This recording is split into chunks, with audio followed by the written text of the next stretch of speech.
Ya, dan masih bersama kami di Bincang Halo Indonesia dan kita masih membahas tentang cegah kejahatan lingkungan. Kita kembali ke Bu Dama. Bu Dama, tadi sebelum break kita berbincang tentang, tadi sudah kita singgung di awal kali ya Dika, tentang aplikasi Gakum. Nah, bisa dijelaskan apa itu aplikasi Gakum dan fungsinya?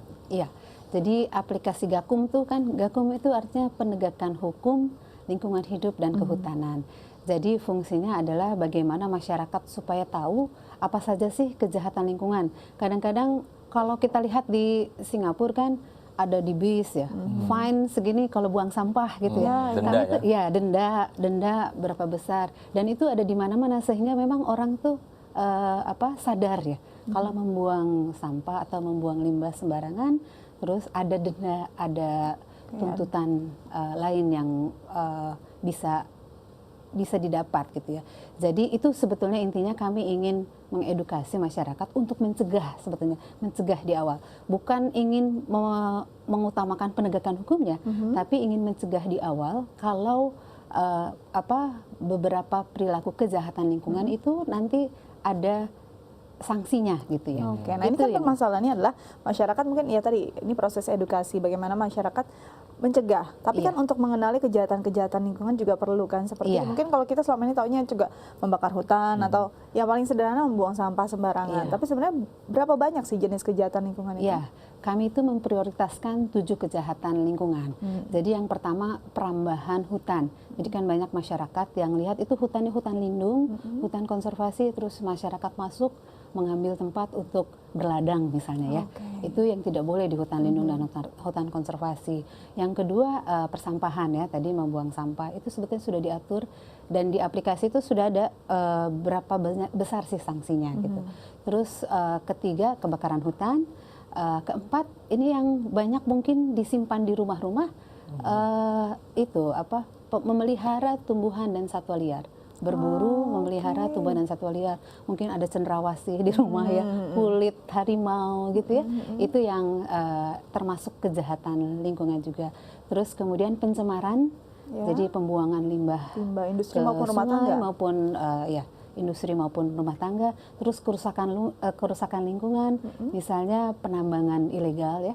Jadi kan banyak penambangan emas kecil misalnya, itu juga termasuk. Dan yang terakhir adalah pembuangan limbah berbahaya beracun.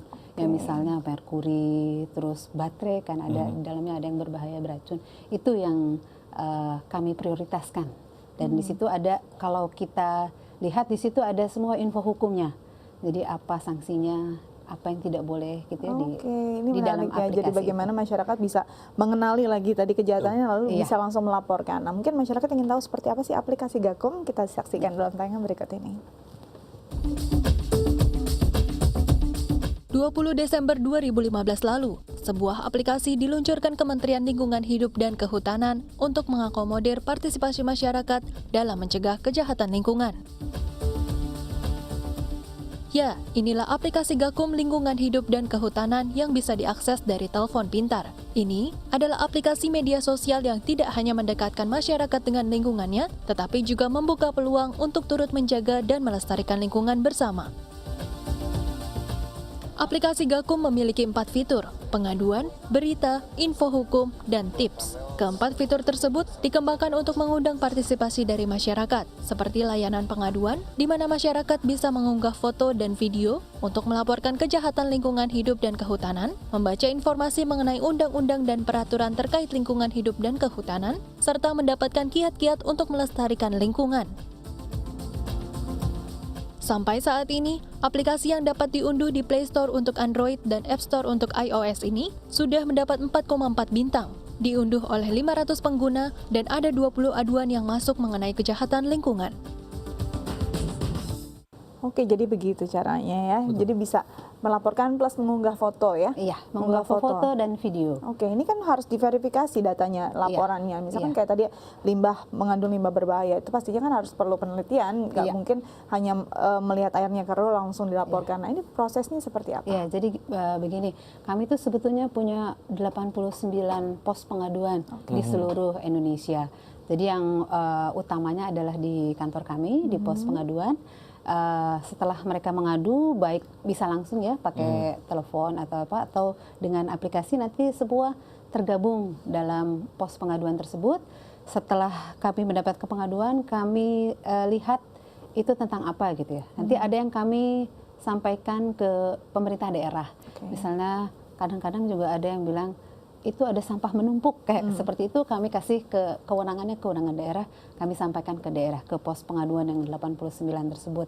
Tapi kalau misalnya besar seperti ini, kami melihat ada kebakaran hutan di sini gitu, kami perlu klarifikasi, verifikasi.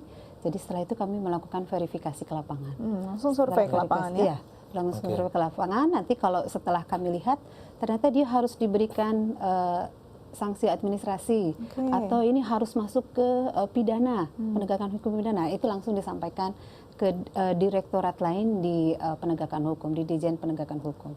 Jadi memang nanti penanganannya berbeda-beda, ada yang diberikan kewenangan ke pemerintah daerahnya, ada yang memang langsung disurvei langsung oleh KLHK ya? Iya.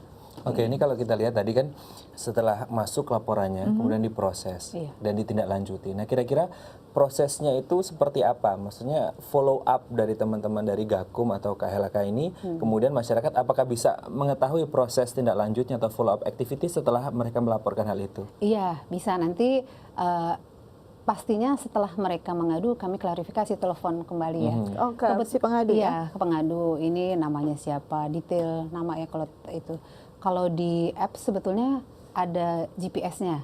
Jadi kami benar-benar nanti ini ada kebakaran di Sumatera, tapi mereka taruhnya dari Jakarta ya. Gitu. Jadi akan terlihat. Jadi ini di apps kami itu harus ada GPS-nya. Jadi akan terlihat kalau mereka benar-benar di sana. Nah, setelah itu kami menyampaikan, kami lagi menindaklanjuti, menyampaikan kepada pengadu ya. Tentunya pengadunya tidak kami sampaikan di aplikasi ini loh yang mengadukan nama-namanya gitu, tidak kami lakukan saja, tapi kami melakukan komunikasi dengan jadi memang langsung ada feedback, langsung ada check and recheck lah istilahnya ya Bu ya. Nah, ini biasa sudah berapa lama nih setelah diluncurkan, sudah berapa banyak pengaduan dan sudah berapa yang ditanggulangi, kita akan bahas setelah jeda berikut. Tetap bersama kami di Halo Indonesia.